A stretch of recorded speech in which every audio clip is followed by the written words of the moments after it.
Hey there. Hello, how do you do? My name's Harry Wetzel. Thanks for coming. It's the 80s, darling. It is September 22nd, 1984. And what do you know? I'm waking up in a brand new apartment, new to me. How did this happen, you ask? Go ahead, ask. I'll wait. Thank you. I'll tell you. It went like this. I was living with my roommate Weasel in a crummy two-room apartment. A little apartment. It was just like Winston's apartment from George Orwell's novel 1984. Right. Just minus the cameras. Right. That's on the third floor on 94th Street. Yes. Now, meanwhile, on the ninth floor on 98th Street is Pamela and her roommate, Sweetheart. They live in a luxury apartment. Now, my roommate, Weasel, is dating Pamela's roommate, Sweetheart. They're dating. Right. So, they like to hang around with each other. And Pamela and Sweetheart live in a luxury apartment. So, where are you going to hang out?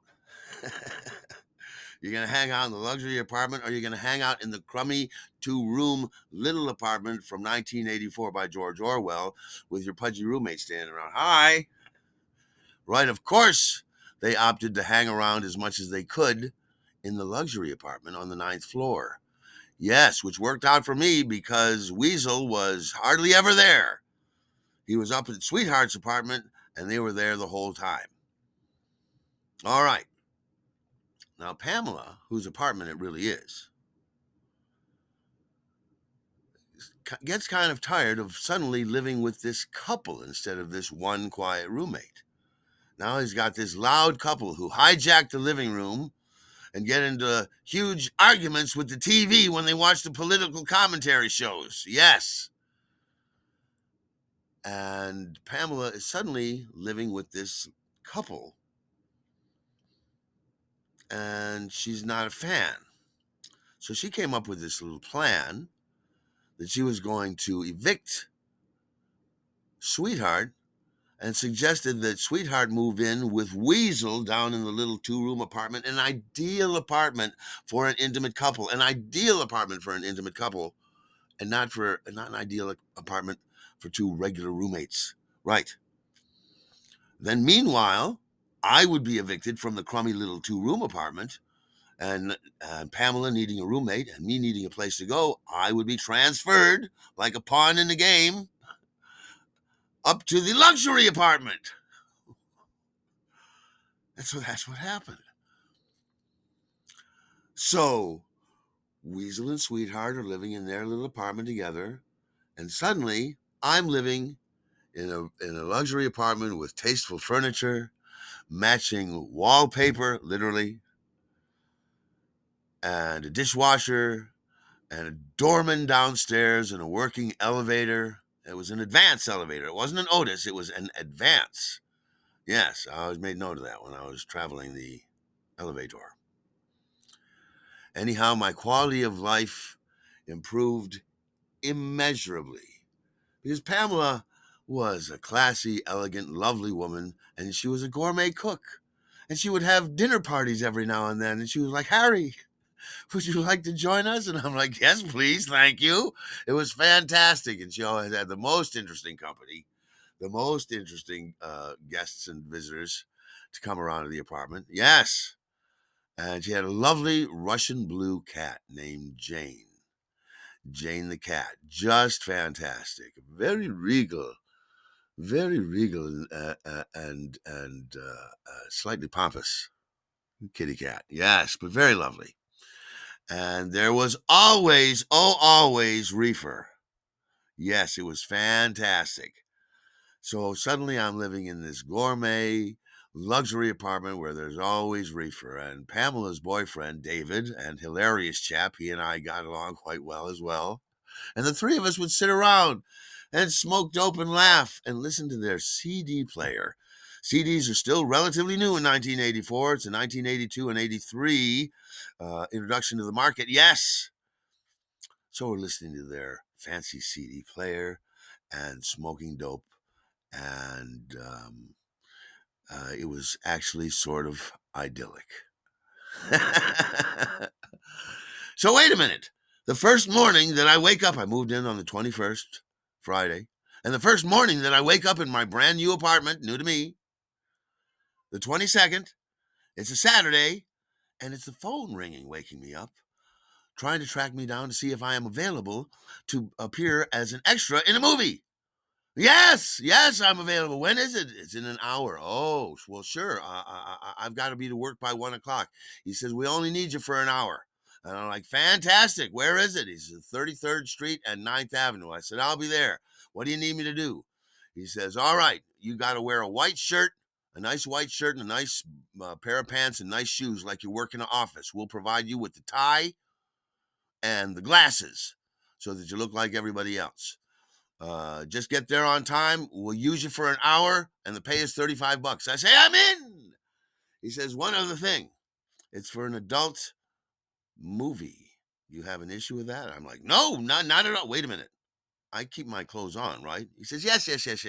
You're just one of the office workers, and it's about you're trying to get your coffee from the coffee girl. And I'm like, gotcha. I'm in. And I go, all right. So I get down to 33rd Street and 9th Avenue. I get cleaned up. I get a nice shirt on, nice pants. And I get down there on time, plenty of time to go. And I go in the waiting room. And it's a nice waiting room with sofas, comfy chairs and sofas and coffee tables stacked with adult magazines, of course. And eventually there are 8 other coffee office workers, coffee nerds, geeks, a bunch of pasty-faced white guys sitting around in white shirts, and we're just hanging around in the waiting room. And then in comes somebody and says, all right, and he passes out our bow ties and our horn-rimmed glasses. And he says, and here's a little sheet you have to fill out. And you don't get your check until you turn back in the tie and the glasses. And we're like, okay, gotcha. So we fill out our paperwork, and we got our little bow tie and our horn-rimmed glasses, and we're just waiting we'll get going shooting eventually. Not too long. And who should walk in but the actress lady who's going to be in our scene. She's the coffee girl. Here's the scene. It's about the coffee girl, Miss Bottomley, comes down the hallway, and she rings a little bell, and all the idiot office workers are so excited with their coffee mugs, and they rush out into the hall up to Miss Bottomley so they can get their coffee from their favorite coffee girl, Miss Bottomley. Cream in mine, Miss Bottomley, said some of them, not me. Right, so that's what the scene is, and we rehearse it once, we block it out, and then we shoot it.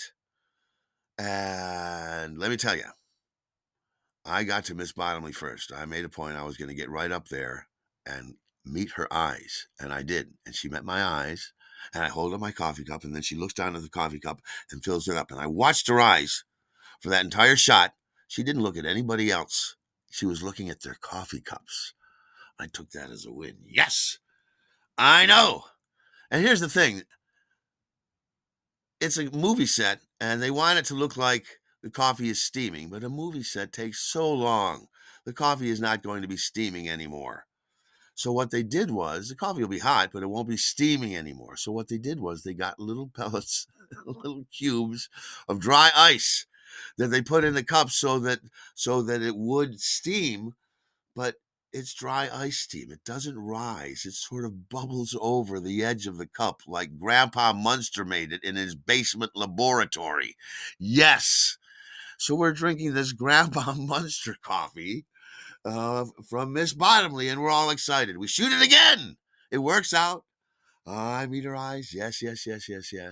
And we're drinking our Grandpa Munster coffee.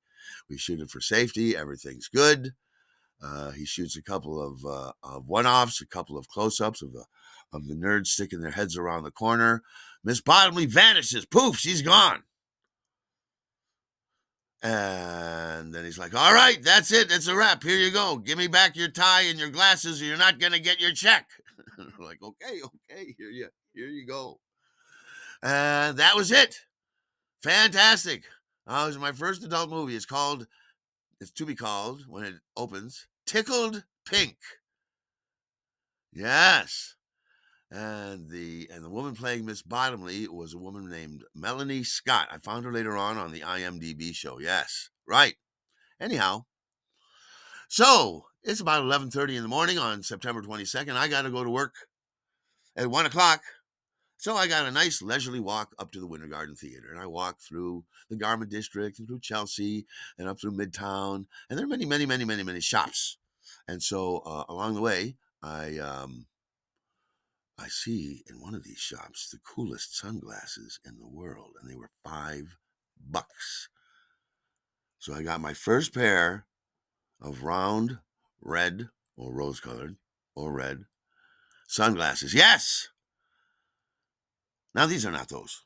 This is another pair. You know how sunglasses are. They don't last forever. They get lost, they get smashed, they get scuffed. Anyhow, a tradition was born with Tickled Pink. Yes. All right. So now it's October. Yes. And I'll have to tell you about that next time, won't I? All right. Like, subscribe, share, and comment. Thank you for coming on this journey with me. I really appreciate it. And I look forward to seeing you next time. All right.